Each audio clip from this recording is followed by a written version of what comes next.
Uma das coisas mais apaixonantes sobre o cérebro é que ele não é fixo, ele se modifica completamente. E ele pode se modificar ao longo do seu desenvolvimento, ao longo da vida, até o envelhecimento, do início ao fim, como ele pode se modificar em função do ambiente. E, portanto, ele está mudando com a pandemia também. A pandemia está produzindo alterações no ambiente, quer dizer, a gente é obrigado a ficar confinado, a gente é obrigado a mudar a nossa cultura usando máscara, a gente vê pessoas queridas morrerem, ficarem doentes e morrerem. São no Brasil 600 mil mortos, no mundo sei lá eu quantos milhões. E isso tem um impacto sobre o cérebro, tem um impacto sobre a mente. A gente não sabe exatamente qual, esse é o grande dilema e é o grande desafio para os cientistas e para os neurocientistas em particular.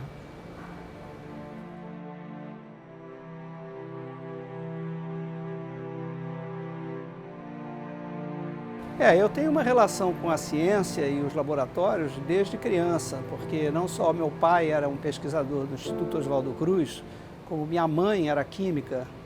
E meu pai me levava, desde aí pelos 5 anos de idade, a passar um dia inteiro no laboratório dele.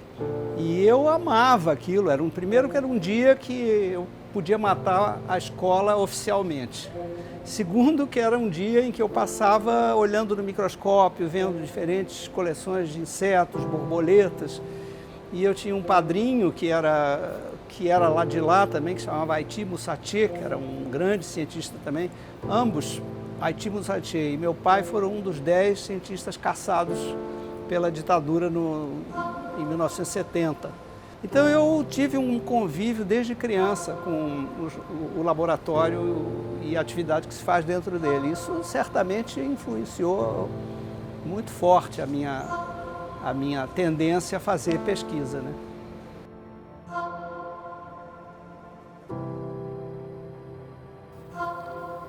Eu podia falar de mim mesmo me qualificando como um dispersivo produtivo, talvez.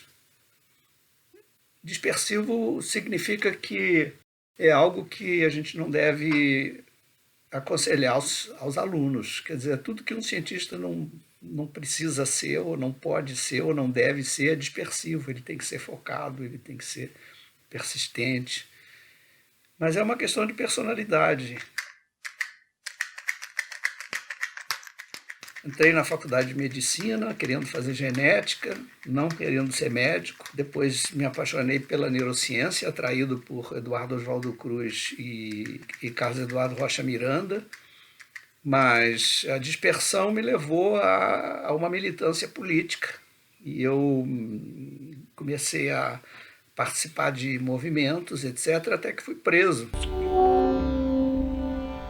Quartel dos Fuzileiros Navais na Baía de Guanabara, refleti muito e na saída eu disse, bom, eu acho que vai dar ruim se eu continuar nessa linha política, e resolvi me aprofundar na ciência, na pesquisa, e comecei de fato a trabalhar fortemente, aí já com o Carlos Eduardo Rocha Miranda, em plasticidade do sistema nervoso.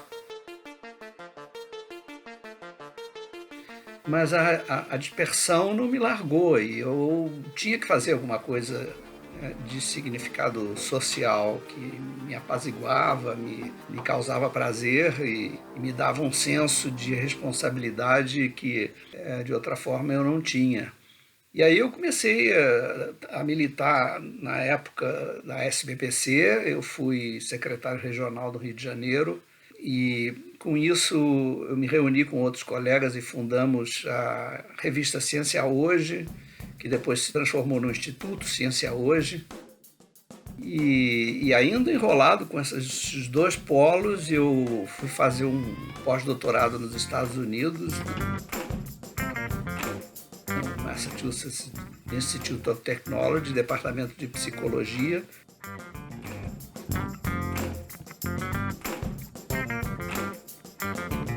E durante esse estágio eu descobri que minha filha pequena nasceu com uma malformação congênita cerebral, ela tem agenesia do corpo caloso, e aí eu novamente desloquei o meu foco de pesquisa para estudar a plasticidade do corpo caloso, em vez da plasticidade do sistema visual, que era o que eu fazia. E essa é uma linha que eu venho cultivando até hoje, não é?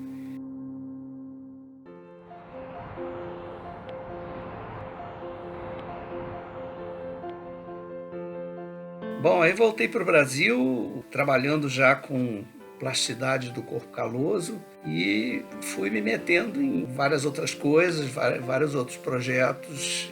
O Instituto Ciência Hoje floresceu, a revista se transformou em uma iniciativa pioneira da divulgação científica, foi fundada a revista Ciência Hoje das Crianças.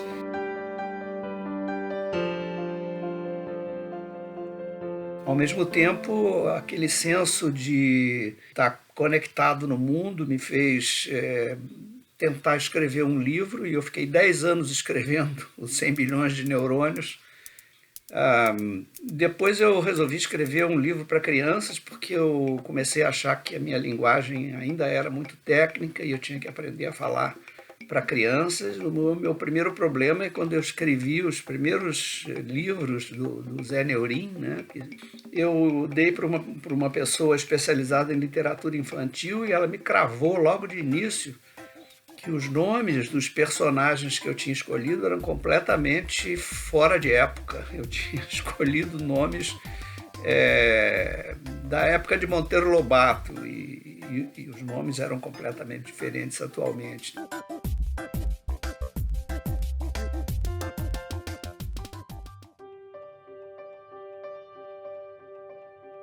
Eu continuei no laboratório, depois inventei de me candidatar, um pouco provocado por colegas, a diretor do meu instituto, e tive 2 mandatos como diretor do ICB, mandatos que me foram muito gratificantes, muito trabalhosos também, porque eu tinha que conciliar o laboratório, os experimentos com a vida administrativa, que não é nada fácil, mas que me recompensou muito, porque eu acho que contribuí para mudar o desenho do meu instituto, que passou a utilizar a forma de programas em vez de departamentos, programas que são muito mais flexíveis, mais mutáveis, mais atualizáveis com o tempo, né?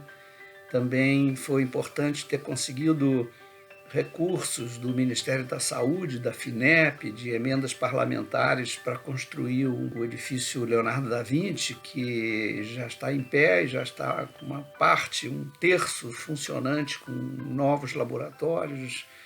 Isso foi extremamente importante, com um lado de desapontamento por não ter conseguido viabilizar um auxílio do BNDES para terminar o prédio todo.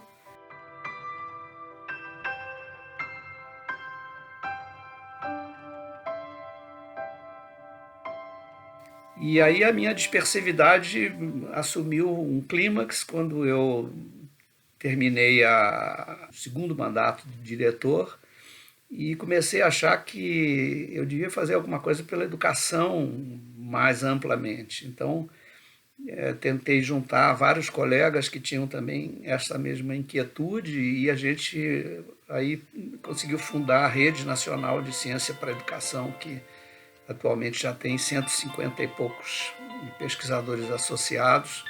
E as coisas foram andando nesse dilema entre a pesquisa de laboratório, a participação na vida social. Eu comecei a escrever artigos, agora estou escrevendo artigos de divulgação científica para o jornal O Globo, também, que me dá um prazer muito grande, me sinto contribuindo com a divulgação da ciência brasileira para o grande público, não é?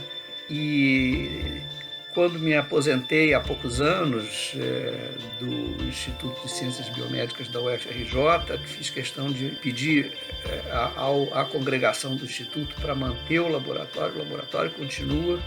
Ao mesmo tempo fui acolhido no Instituto DOR, de Pesquisa e Ensino, que cedia, de certa maneira, que é um grande parceiro, um dos grandes parceiros da Rede Nacional de Ciência para a Educação, criando um grupo de pesquisa que trabalhe com neurociência da educação. Então a gente está fazendo projeto que vai resultar em uma contribuição que talvez seja, pelo menos, estimulante para outros continuarem essa trajetória.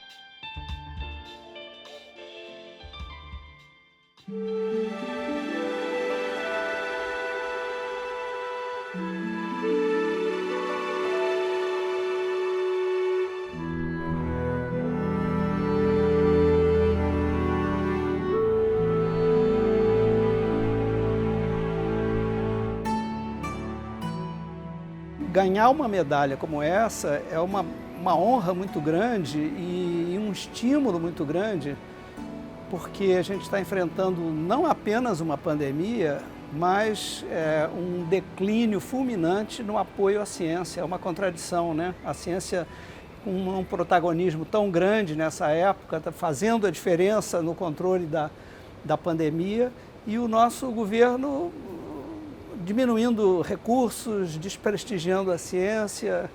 Então, assim, uma medalha como essa, para mim, tem um estímulo, representa um estímulo muito grande.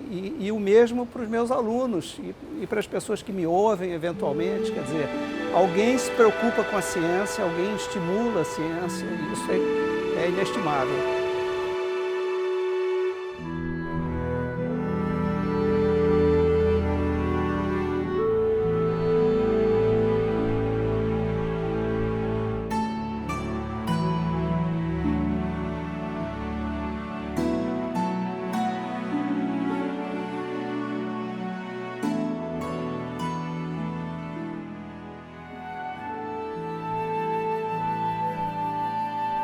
E a vida que segue é assim. A gente, quando chega nos 70 anos, fica refletindo o que a gente fez certo, o que a gente fez errado, mas não adianta mais, porque já fizemos, tanto de um jeito quanto de outro.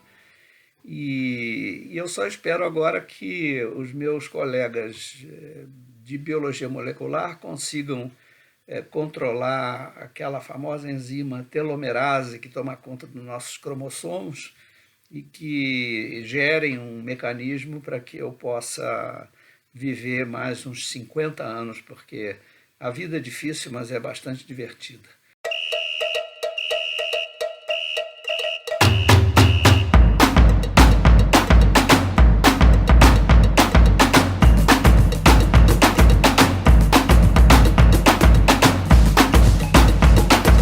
O cérebro é tudo, né? É simples assim, absolutamente indispensável à vida.